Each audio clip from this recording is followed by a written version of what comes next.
Hi friends, स्वागत है आप सभी का आपके चैनल एग्ज़ाम सेंटर देवघर में। आज के वीडियो में देखने वाले हैं क्लास नाइन्थ का जो है ये एनसीईआरटी बुक है और ये साइंस का है। और ये साइंस में पहला चैप्टर होने वाला है हमारे आसपास के पदार्थ। हमारे आसपास के पदार्थ को देखेंगे और बहुत धीरे धीरे हम लोग कवर करेंगे चैप्टर। और ये वीडियो 2 पार्ट में आएगा, एक आज हम लोग कर रहे हैं और एक दूसरे दिन करेंगे। तो चलिए पहला अध्याय को देखेंगे।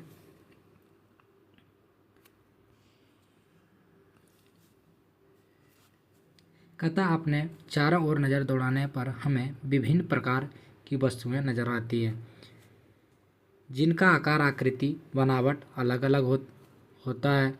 विश्व में प्रत्येक वस्तु सामग्री से बनी होती है, उसे वैज्ञानिक ने पदार्थ नाम दिया है। विश्व में जितना भी वस्तु है सब अलग अलग प्रकार की बनी है, उनका बनावट शेप अलग है। तो वैज्ञानिकों ने सोचा सबका नाम अलग अलग ना देके एक ही नाम दिया जाए, तो इसका नाम पदार्थ दिया है। आगे देखते हैं, नाम दिया है जिसे हवा में हम सांस लेते हैं, भोजन हम खाते हैं, पत्थर, बादल, तारे, पौधे, पशु, यहाँ तक कि पानी की एक बूंदें, रेत का एक कण, सभी पदार्थ हैं। जितने हैं हवा, पानी, बूंद, बादल, सभी एक पदार्थ हैं।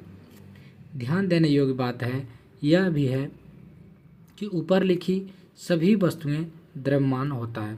जितना भी वस्तु लिखा है सब में द्रव्यमान होता है और कुछ स्थान घेरती है। ये 2 इम्पोर्टेंट चीज़ है।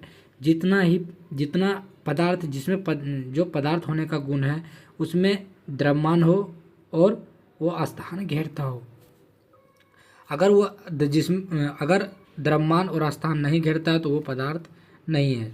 तो इसमें पदार्थ होने का 2 गुण होना चाहिए। तो उस जो द्रव्यमान घेरता हो, जो द्रव्यमान जिसमें द्रव्यमान हो और वो स्थान को घेरता हो, वो पदार्थ है। आगे देखते हैं,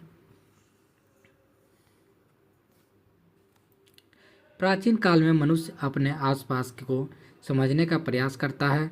भारत के प्राचीन दार्शनिकों ने पदार्थ की 5 मूल, ये इंपॉर्टेंट है, 5 तत्वों की वर्गीकृत किया है जिसे पंचतत्व कहा गया है। पंचतत्व है वायु, पृथ्वी, अग्नि, जल, आकाश के अनुसार इन्हीं पंचतत्व सभी वस्तुओं से बनी है। कहता है ये जो 5 तत्व है इन्हीं पंचतत्व से सभी वस्तुएं बनी है, चाहे वह सजीव हो या निर्जीव। यही 5 तत्वों से बना है। उस समय के यूनानी दार्शनिक ने भी पदार्थ की इसी प्रकार वर्गीकृत किया है। आधुनिक वैज्ञानिक जो अभी के वैज्ञानिक थे, ये पहले के वैज्ञानिक थे और अभी के जो वैज्ञानिक थे, तो ये किस प्रकार वर्गीकृत किया है तो देखते हैं हम लोग। वैज्ञानिकों ने पदार्थ की भौतिक गुणधर्म एवं रासायनिक प्राकृतिक के आधार पर 2 वर्गीकृत किया है। यानी पहले के जो थे यही 5 तत्व के आधार पर वर्गीकृत किया था, लेकिन अभी के जो वैज्ञानिक थे, आधुनिक वैज्ञानिक, वो 2 भागों में बांटे थे। वो थे, एक पहला जिसे भौतिक गुणधर्म बोला जाता है और दूसरा रासायनिक। तो ये 2 प्रकार में बांट के इन लोगों ने किए हैं। चलिए आगे देखते हैं। इस अध्याय में हम भौतिक गुणधर्मों के आधार पर पदार्थ के बारे में ज्ञान अर्जित करेंगे। पदार्थ के रासायनिक पहलुओं को आगे अध्यायों में पढ़ेंगे।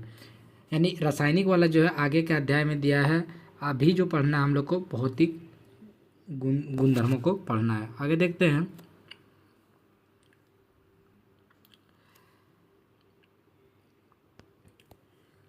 पदार्थ की भौतिक स्वरूप क्या है? पदार्थ के कणों से मिलकर बना होता है। एकदम वेरी इंपॉर्टेंट है, ये इम्पोर्टेंट है। पदार्थ जो है कणों से मिलकर बना है। बहुत समय तक पदार्थ की प्रकृति के बारे में 2 विचारधाराएं प्रचलित थी। एक विचारधारा का यह मानना था कि पदार्थ लकड़ी के टुकड़े की तरह सतत होती है। पहला जो विचारधारा का मानना था लकड़ी के टुकड़े की तरह सतत होती है पदार्थ।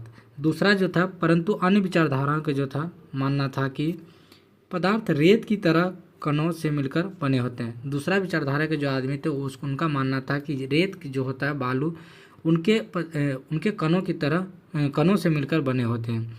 आगे देखते हैं। आइए क्रियाकलाप के द्वारा पदार्थ के स्वरूप के बारे में निर्णय करते हैं कि वे सतत है या कणों से बने हैं। इसमें ये क्रियाकलाप किया गया है। देखेंगे हम लोग। कहता है 100 ml के बीकर लें, इस बीकर को जल में आधा भरकर जल के स्तर को निशान लगा दें। दिए गए नमक, शर्करा या कांच की छड़ की मदद से जल को घोल दें। आगे देखते हैं। घोल दें। जल के स्तर आए बदलाव में ध्यान दें। कहते हैं जो बदलाव आया है जल के स्तर में उस पर ध्यान देने बोल रहा है। आपके अनुसार नमक शर्करा का क्या हुआ? कह रहा जो पानी में जो घोला था नमक या शर्करा वो जो था वो कहाँ चला गया, ये कहाँ गायब हो गया है? क्या जल के स्तर में कोई बदलाव आया है? कहते जो जल था बीकर में उसमें कोई बदलाव आया है क्या? कहता इन प्रश्नों का उत्तर पाने के लिए इस विचार को स्वीकार करना होगा कि सभी पदार्थ कणों से बने होते हैं। याद रखिएगा कि सभी पदार्थ जो होता है कणों से मिलकर बने होते हैं। उपयुक्त क्रियाकलापों ने चम्मच में रखी गई नमक शर्करा अब पूरे तरह पानी में घुल गई है। अब देखेंगे चित्र 1.1 में क्या दर्शाया गया है।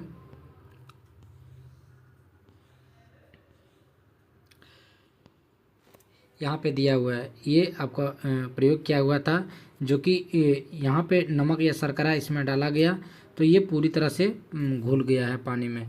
तो कहता है जब हम जल में नमक का घोल घोलते हैं तो नमक के कण जल के कणों के बीच रिक्त स्थानों में समावेशित हो जाता है।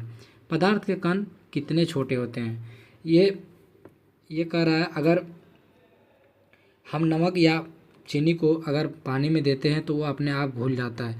तो इसका क्या कारण हो सकता है घुलने का? तो और जल का स्तर में भी कोई बदलाव नहीं हुआ। तो इसमें यह कहा गया है कि अगर घुल गया है तो रिक्त स्थान होता है, इसमें जल में भी रिक्त स्थान होने के कारण ही ये समावेशित हो गया है नमक या शर्करा जो है ये समावेशित हो गया है जल में, यानी घुल गया है। आगे देखते हैं। पदार्थ के ये कण कितने छोटे होते हैं? करा पदार्थ के कण कितने छोटे होते हैं? आगे देखते हैं।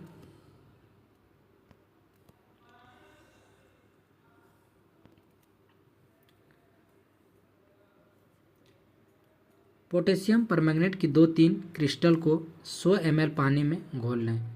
इस घोल में लगभग 10 ml घोल निकालकर 90 ml जल में दें। फिर उपरोक्त घोल में 10 ml मिलाकर 90 ml जल में दें। इस प्रकार घोल 5 से 8 बार तक तनुकृत करते रहें। क्या जल अब भी रंगीन है? ये जो है ये धीरे धीरे बदलाव करते रहा, बदलाव करते करते देखिए इसका रंग में परिवर्तन आ गया। तो इसका धीरे धीरे जब एक ही चीज़ को बार बार जितना 10 ml निकाला फिर 90 ml जल मिला दिया फिर 10 ml निकाल के 90 ml, तो धीरे धीरे ये रंग में बदलाव आने लगा है। आगे देखते हैं। तो अनुमान लगाइए कि पदार्थ के कण कितने छोटे हैं। प्रत्येक बार तनुकृत करने पर घोल का रंग हल्का होता है फिर भी पानी रंगीन नज़र आता है। यह प्रयोग दर्शाता है कि पोटेशियम परमैंगनेट के बहुत छोटे क्रिस्टल पानी में बहुत अधिक मात्रा यानी 1000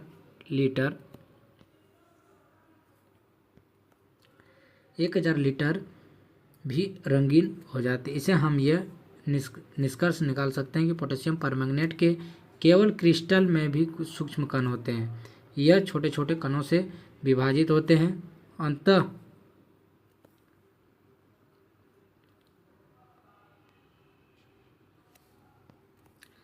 एक स्थिति में कण छोटे भागों में विभाजित नहीं किया जा सकता है। पोटेशियम परमैंगनेट के 2 ml डेटॉल से भी हम ये क्रियाकलाप कर सकते हैं। लगातार तनुकृत होने पर भी हम महक मिलती रहती है। कहता है अगर डिटॉल को भी लीजिएगा तो इसमें थोड़ा थोड़ा उसी तरह प्रयोग करने के बाद थोड़ा थोड़ा इसमें डिटॉल से महक आते रहता है, तो ये प्रयोग कर सकते हैं। कहता है पदार्थ के कण बहुत छोटे होते हैं, ये इंपॉर्टेंट है, ये याद रखिएगा। पदार्थ के कण बहुत छोटे होते हैं, इतने छोटे होते हैं कि हम कल्पना भी नहीं कर सकते हैं। बहुत छोटे होते हैं, हम कल्पना भी नहीं कर सकते, इतना छोटे होते हैं। और इतना छोटे होते हैं कि हम आँख से भी नहीं देख सकते हैं। आगे देखते हैं, ये इंपॉर्टेंट है, याद रखिए। पदार्थ के कणों के अभिलाक्षणिक गुण होते हैं। अभिलाक्षणिक गुण होते हैं, पदार्थ के कणों के अभिलाक्षणिक गुण होते हैं। पदार्थ के कणों के बीच रिक्त स्थान होता है। अभी हम लोग बताए थे पदार्थ के कणों के बीच रिक्त स्थान होते हैं, इसलिए तो पानी में शर्करा और नमक घुल जाता है, रिक्त स्थान होने के कारण ही घुल जाता है। आगे देखते हैं,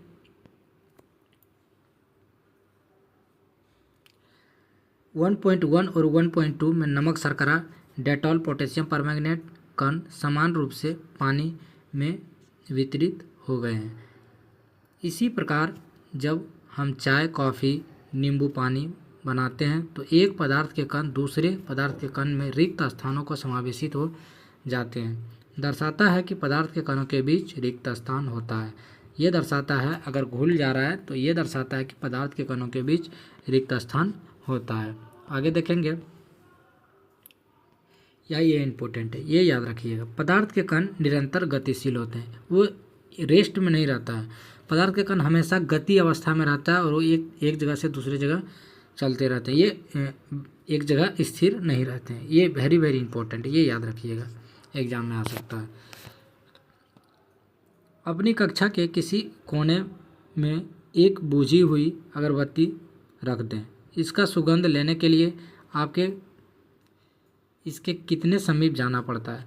अगर बुझा हुआ एक अगरबत्ती है और एक जला हुआ अगरबत्ती है तो जला हुआ अगरबत्ती का जो है सुगंध बहुत दूर से ही हमारे तक पहुंच जाता है, लेकिन जो बुझा हुआ अगरबत्ती है नहीं आता। इसका क्या कारण हो सकता है, हम देखते हैं। अगरबत्ती जला दें, क्या दूर से ही इसकी सुगंध आपको मिलती है? अपने प्रक्षेपण का नोट करें।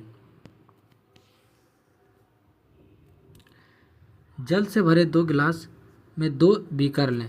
बीकर के सिरे पर सावधानी से 1 बूंद लाल नीली स्याही डाल दें और दूसरे में शहद डालें। इनको अपने घर या कक्षा के कोने में रख दें। अपने प्रक्षेपण को नोट करें।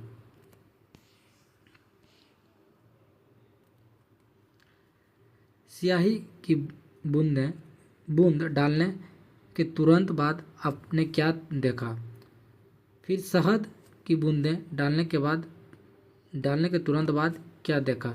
स्याही का रंग पूरे जल में एक समान रूप से फैलने में कितने दिन या घंटे लगते हैं?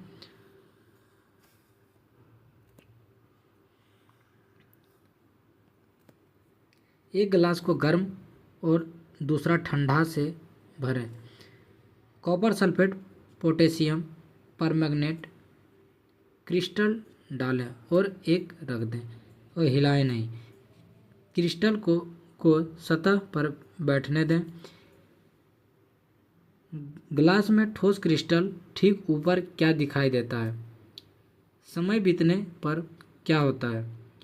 ये आपका क्वेश्चन क्रियाकलाप का जो दिया हुआ वो है। इससे ठोस और द्रव के कण के बारे में क्या पता चलता है?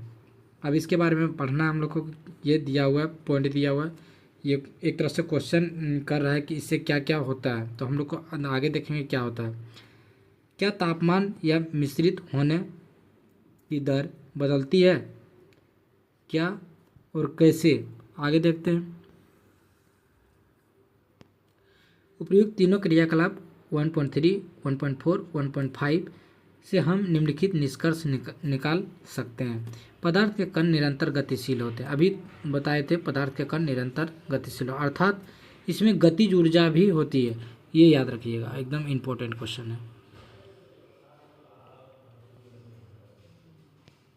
ये, इम्पोर्टेंट है,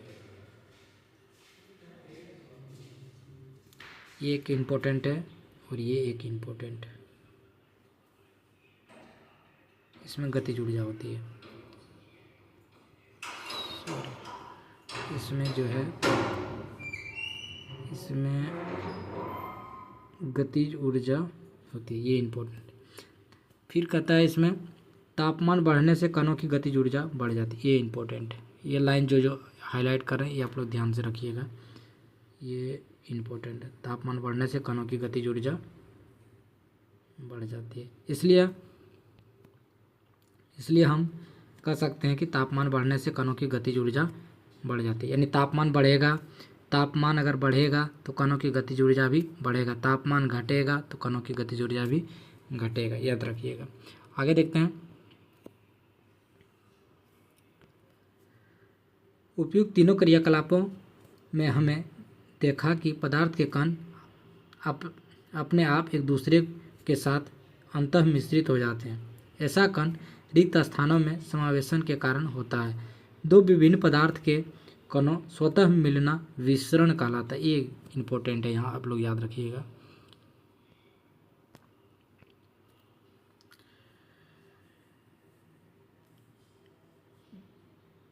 दो विभिन्न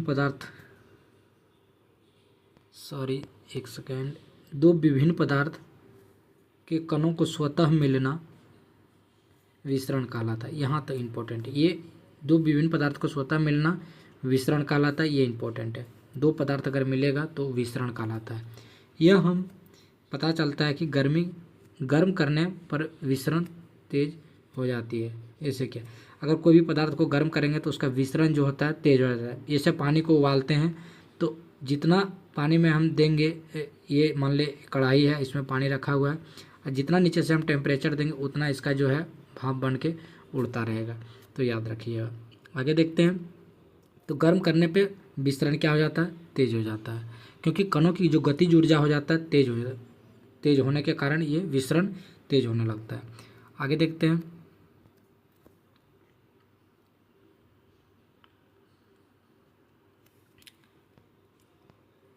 ये आपका इम्पोर्टेंट है, ये याद रखिएगा। ये कह रहा है पदार्थ के कण एक दूसरे को आकर्षित भी करते हैं। पदार्थ के कण एक दूसरे को खींचता भी है, आकर्षित भी करता है। पदार्थ के कण एक दूसरे को आकर्षित भी करता है। कहता है इस खेल में मैं एक मैदान में खेलें, आगे बताए गए ढांचे के 4 समूह बनाकर मानव श्रृंखला बनाएं। पहला समूह ईद मिसमी नर्तकों की तरह एक दूसरे को पीछे कसकर पकड़ ले।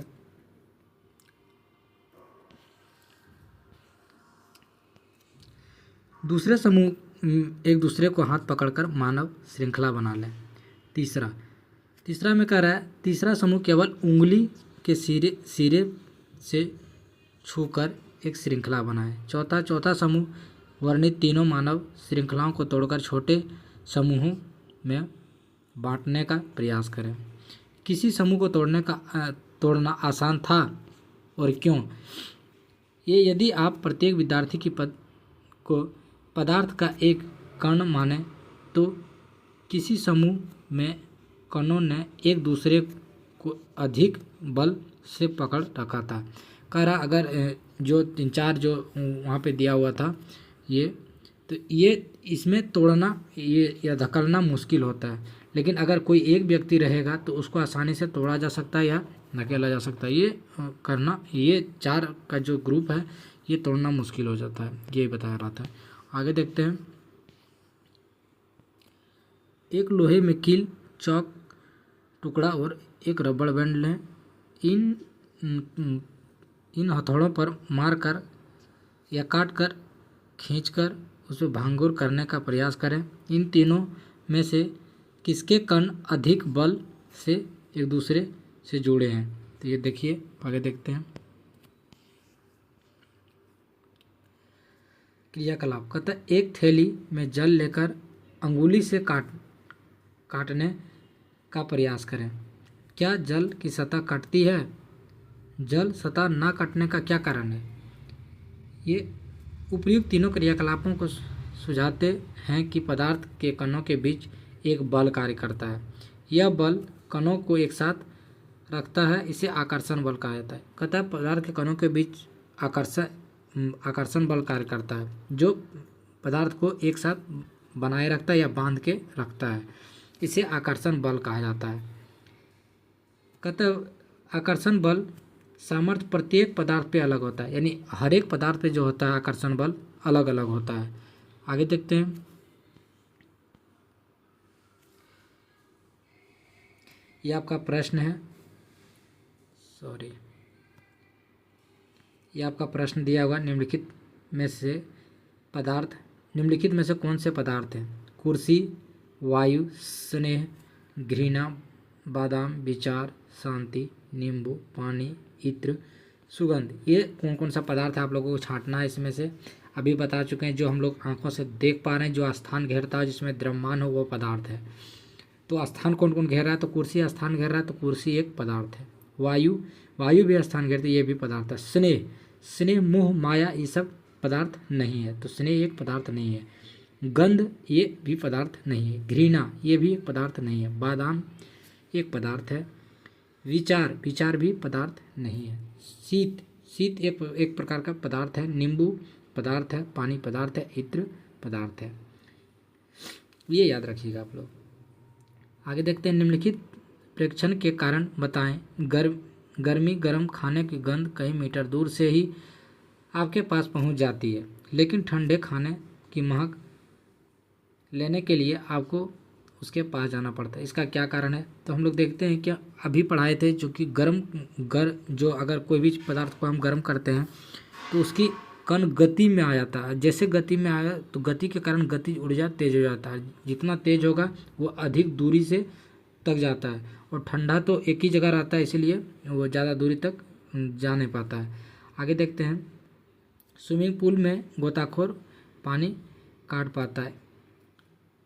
इससे पदार्थ में कौन सा गुण प्रक्षेपित होता है?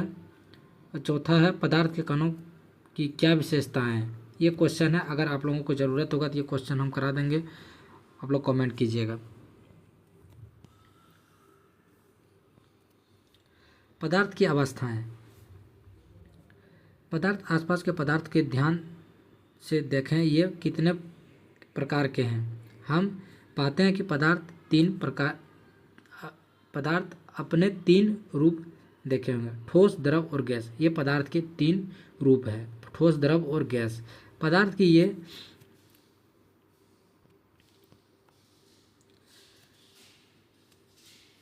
ठोस, द्रव और गैस ये 3 रूप है, ये अवस्थाएं हैं। कणों के विभिन्न विशेषताएं के कारण हम पदार्थ की तीनों अवस्थाओं के गुण विस्तार से अध्ययन करेंगे। पहला देखते हैं ठोस।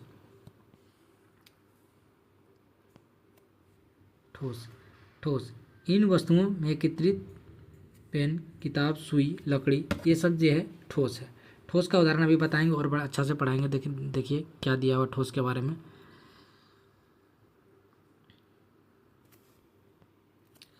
अतः इन वस्तुओं के चारों ओर पेंसिल घुमाकर इसके आकार में चित्रित करें। इन सभी निश्चित आकार के स्पष्ट सीमाएं, तिथि, स्थिर आयतन, हथौड़ा मारने, खींचने या गिराने से क्या होता है? क्या आप एक दूसरे से विसरण संभव है? बल लगाकर संपीड़ित करने का प्रयास करें, इसके संपीड़न होता है। चलिए समझते हैं इसको। उपयुक्त उदाहरण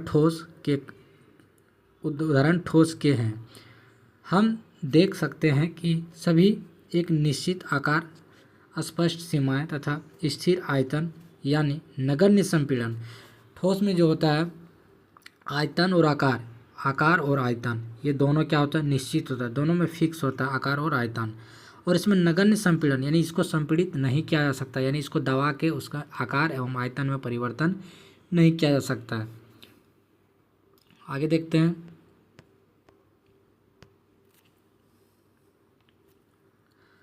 नगण्य संपीड़न होती है। बाह्य बल लगाने से ठोस अपने आकार में को बनाए रखते हैं। बल लगाने पर ठोस टूट सकते हैं, लेकिन इसका आकार नहीं बदलता, इसलिए इसे दृढ़ होते हैं। कह रहा है क्या? अगर ज़्यादा बल लगाएंगे तो ये टूट सकता है, लेकिन इसमें आकार में कोई परिवर्तन नहीं हो सकता है। फिर देखते हैं आगे।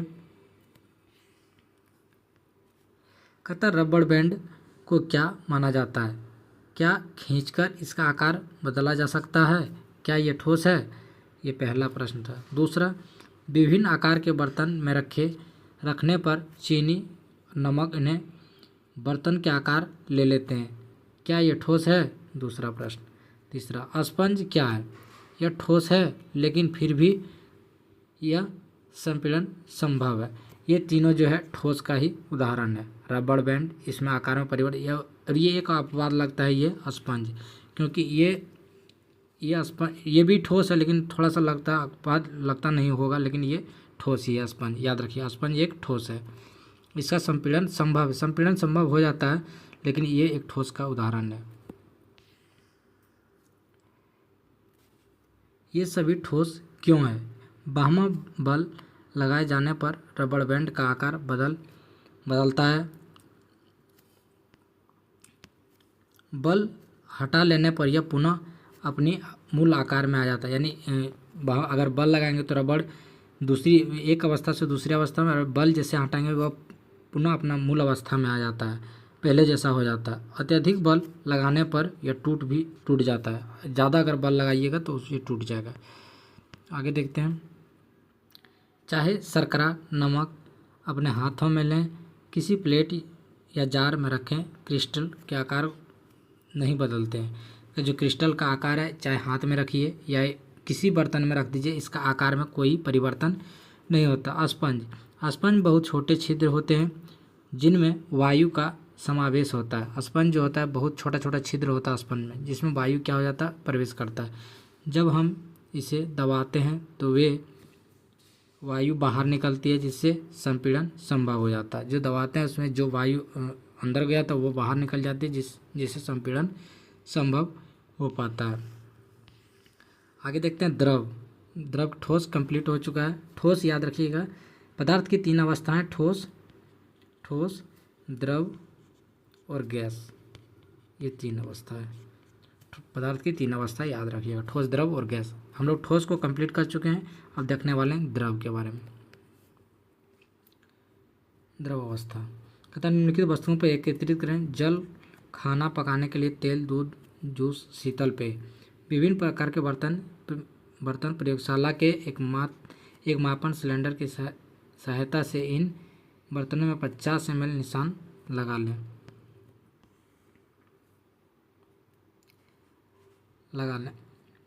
इन द्रवों के फर्श पर डाल देने पर क्या होगा? किसी द्रव में 50 ml मापकर विभिन्न बर्तन क्रमशः एक करके डाल लें। क्या प्रत्येक बार आयतन एक समान रहता है? क्या समान आकार में एक समान रहता है? द्रव बर्तन दूसरे बर्तन में उड़ेलने पर क्या असमान बहता है? आगे देखते हैं इसके बारे में।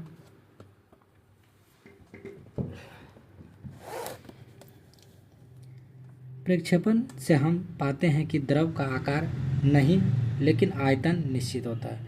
द्रव का जो होता है, द्रव का आकार तो आकार जो होता है, आकार ये निश्चित नहीं होता, लेकिन आयतन जो होता है, आयतन निश्चित होता है। याद रखिएगा, ठोस का दोनों निश्चित था, आकार भी निश्चित था और आयतन भी निश्चित था, लेकिन द्रव का जो है आयतन निश्चित तो है, लेकिन इसका आकार निश्चित नहीं है। एक उदाहरण के तौर पर हम समझते हैं, अगर 1 लीटर मान लेते हैं, ये एक लीटर वाटर है, इसमें पानी है, 1 लीटर पानी है। अब ये पानी इसमें दिया हुआ है 1 लीटर पानी, और ये जो है एक बाल्टी में रख देते हैं, मानते हैं यहाँ पे एक बाल्टी है। ये जो है 1 लीटर पानी यहाँ तक है, ये इसमें, अब इसको इसमें रखेंगे 1 लीटर पानी को इसमें, तो इसका जो 1 लीटर पानी है इसमें तो 1 ही लीटर पानी रहेगा, आयतन तो फिक्स रहेगा, 1 लीटर ही रहेगा, लेकिन इसका आकार जो है अभी ये शेप में है, और इसमें जब आएगा तो दूसरा शेप ले लेगा यहाँ तक, ये यानी बड़ा होने लगेगा। तो अगर अलग अलग बर्तन में इसका शेप क्या हो जाएगा, बदल जाएगा। इसलिए द्रव का आकार जो है निश्चित नहीं होता है, आयतन निश्चित होता है। आगे देखते हैं।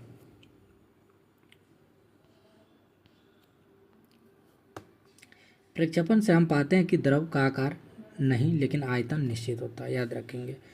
जिसमें बर्तन में इन्हें रखा जाए, अतः जिस बर्तन में इन्हें रखा जाए उसी आकार ले लेता है, जो बर्तन में हम रखेंगे उसका आकार ले लेगा।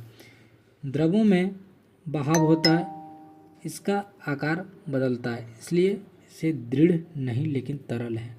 ये दृढ़ नहीं है लेकिन ये क्या है, तरल है। आगे देखते हैं।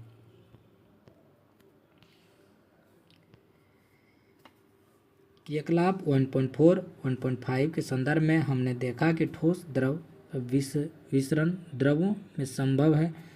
वातावरण में गैस विसरण होकर जल में घुल जाती है। जैसे गैस विशेषता ऑक्सीजन, कार्बन डाइऑक्साइड जलीय जंतु पौधे के लिए अनिवार्य होती है। सभी जीवधारी अपने जीवन निर्वाहन के लिए सांस लेते हैं। जलीय जंतु जल में घुली ऑक्सीजन के कारण सांस ले पाते हैं। इस तरह हम निष्कर्ष पर पहुँचे हैं कि द्रव, ठोस, द्रव और गैस तीनों विसरण संभव है। ठोस में भी विसरण संभव है और द्रव में भी संभव है और गैस में भी संभव है। अब थोड़ा थोड़ा कम बेसी होता है, यानी ठोस में सबसे कम, ठोस में जो होता है विसरण सबसे कम होता है, उससे ज़्यादा होता है द्रव में होता है। सबसे अधिक जो होता है गैस में होता है, याद रखेंगे। यानी ठोस द्रव गैस में सबसे अधिक जो विसरण होता है गैस में, उसके बाद द्रव में, उसके बाद ठोस में होता है। आगे देखते हैं। ठोस की अपेक्षा द्रवों का विसरण दर अधिक होता है, यानी ठोस की अपेक्षा द्रव में अधिक होता है और द्रव की अपेक्षा गैस में अधिक होता है। ठोस की अपेक्षा द्रवों में विसरण अधिक होता है, इसलिए से क्या हम द्रव अवस्था पदार्थ के कण स्वतंत्र रूप से गति करते हैं। आगे देखते हैं। पदार्थ के कण स्वतंत्र रूप से गति करते हैं।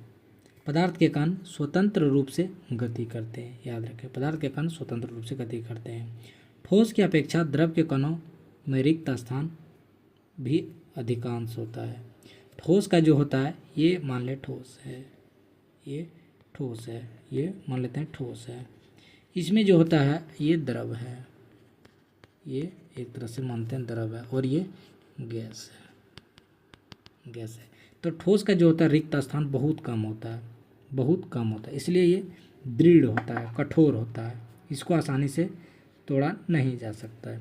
द्रव में रिक्त स्थान ठोस की तुलना में कम होता है, ये तरल होता है, और गैस का बहुत अलग अलग होने के कारण ये आसानी से इधर उधर जा सकते हैं। सबसे कम जो होता है रिक्त स्थान वह ठोस में, उसके बाद द्रव में, उसके बाद गैस में होता है। आगे देखेंगे।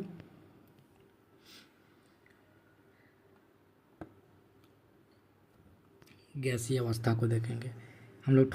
ठोस और द्रव को देखेंगे, अब लास्ट है गैस को देखेंगे। गैसीय अवस्था, आपने कभी गुब्बारे पर ध्यान दिया होगा, जो गैस सिलेंडर बहुत सारे गुब्बारे में हवा भरता है। पता लगाएं कि सिलेंडर से वह कितने गुब्बारे भरता है। पूछिए और सिलेंडर में कौन सी गैस है, याद रखेंगे। सिलेंडर में कौन सी गैस रहता है, तो आप लोग याद रखेंगे वो गैस वाला सिलेंडर में रहता है एलपीजी, गैस जिससे खाना पकाया जाता है उसमें रहता है एलपीजी। इसका जो फुल फॉर्म होता है लिक्विफाइड पेट्रोलियम गैस होता है। आगे देखेंगे।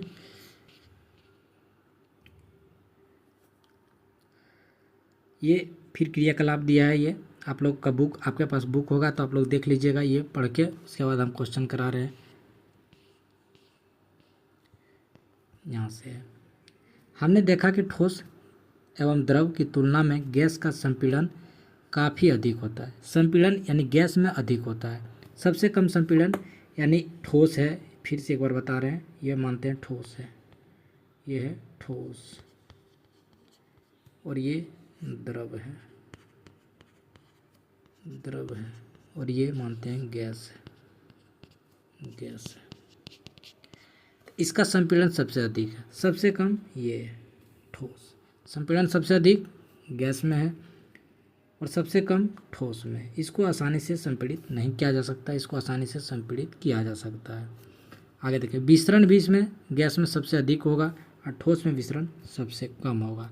और द्रव जो है हमेशा बीच में रहेगा ही, ठोस और गैस के बीच में हमेशा द्रव रहेगा। आगे देखते हैं,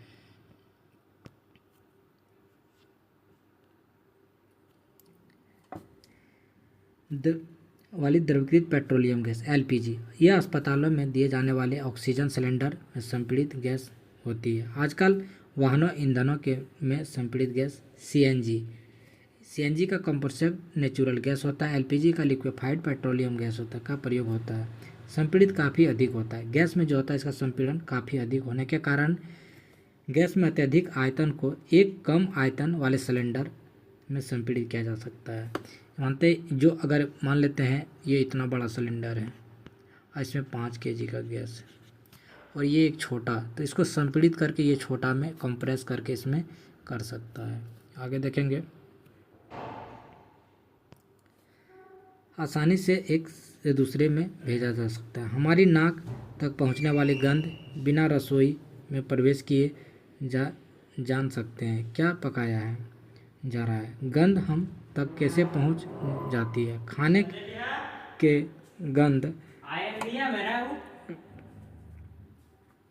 के गंध वायु में मिल जाते हैं और रसोई से फैलकर हम तक पहुंच जाते हैं।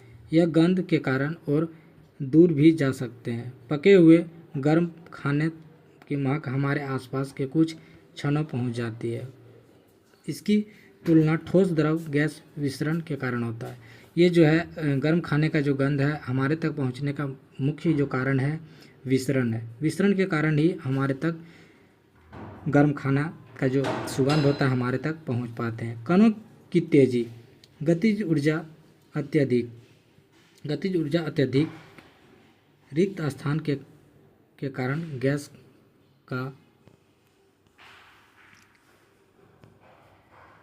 का अन्य गैसों का विसरण बहुत तीव्र से होता है। इसमें देखेंगे ठोस, द्रव और गैस का फिगर बनाया है, यहाँ पे देख सकते हैं ठोस, द्रव और गैस का। तो ये इसका जो कण है बहुत सटा है और इसका कण इससे थोड़ा सा अलग अलग है और सबसे अलग कण इसका है, इसीलिए इसका विसरण सबसे अधिक हो पाता है और इसका विसरण सबसे कम होता है। और यह आसानी से इधर उधर जा सकता है लेकिन ये जा नहीं सकता है।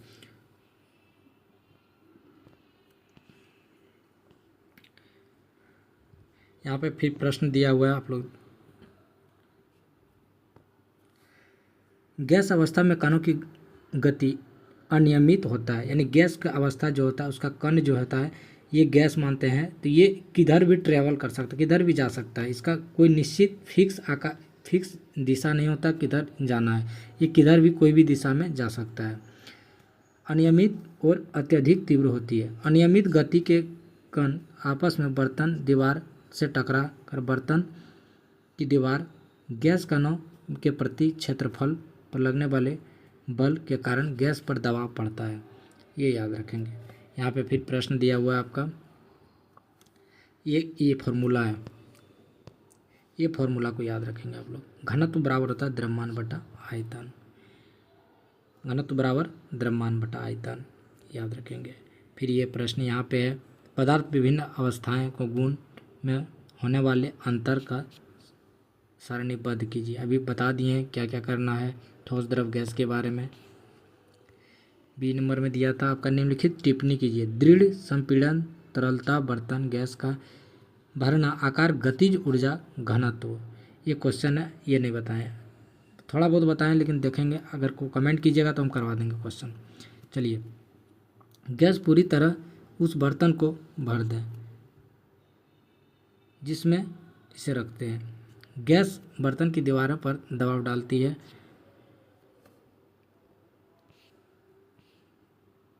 नंबर सी, लकड़ी की मेज ठोस कहलाती है।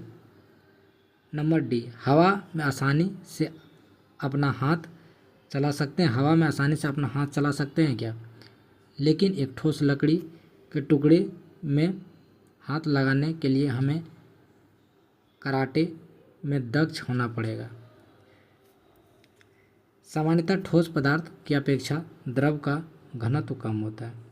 ठोस पदार्थ की अपेक्षा द्रव का जो होता है घनत्व कम होता है, लेकिन आपने बर्फ के टुकड़े जल में तैरते देखा होगा।